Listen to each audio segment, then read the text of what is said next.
All right, so today for language arts, we're going to be talking about how to make a complete sentence and what makes a complete sentence. Okay, so high five for complete sentences. Here is your anchor chart. The very first thing we have to have in order for a sentence to be complete is a subject. That means that it is a noun. It's what the whole sentence is about. Number 2 is going to be your predicate. Now, a predicate sounds like a pretty big word, but really all it means is the verb. What happened? So I need to make sure I know who the sentence is about and what the subject is doing. Okay? Most of the time, if it doesn't make sense, it's probably not a complete sentence. And you all know how to write a complete sentence. That means we have to have a capital letter at the beginning and some sort of punctuation at the end. Most of the time it will be a period. So let's go over some of those things. So we already talked about a subject. Your sentence does have to have a subject. And that means that we have to have somebody or something we are talking about. That is a noun, a person, place, or thing. What are we talking about in the sentence?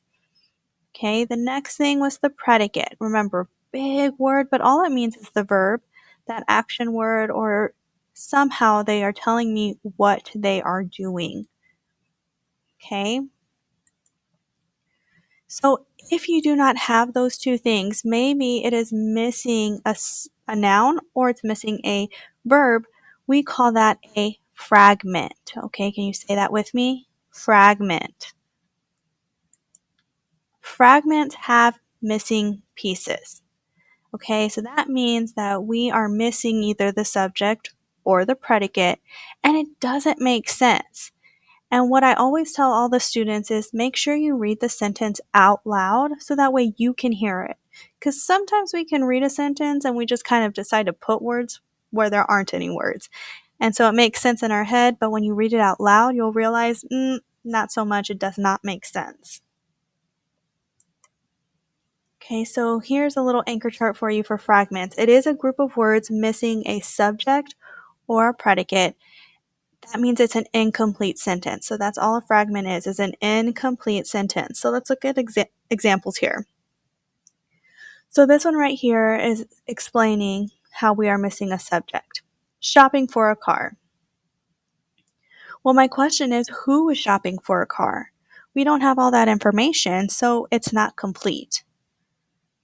If I wanted to make it complete, I would add that subject, which would mean my dad was shopping for a car, or maybe my sister was shopping for a car.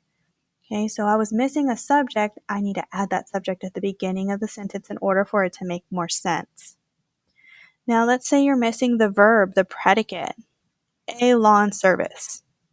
If I walked up to you and said, a lawn service, would you be able to tell what I was talking about?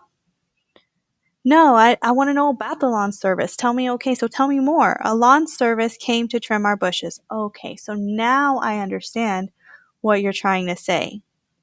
Okay, so that would make it complete. So remember, a sentence is a group of words that shows a complete thought. A sentence fragment is a group of words that does not show a complete thought. So like running up to your friend and saying, climbed a tree, you're probably going to ask yourself, well, who's climbing a tree? Okay, so also don't forget that every sentence begins with a capital letter and ends with a period most of the time. Okay, so you're probably wondering, well, maybe I don't quite understand this just yet, and I'm going to show you how you can test if it is a fragment or if it's a complete sentence. Okay, so on the next slide, the next video, you're going to try to figure out if a sentence is complete or if it's a fragment, and you're going to get to watch me and Miss Hook test out this model. Okay, so make sure you're paying very close attention.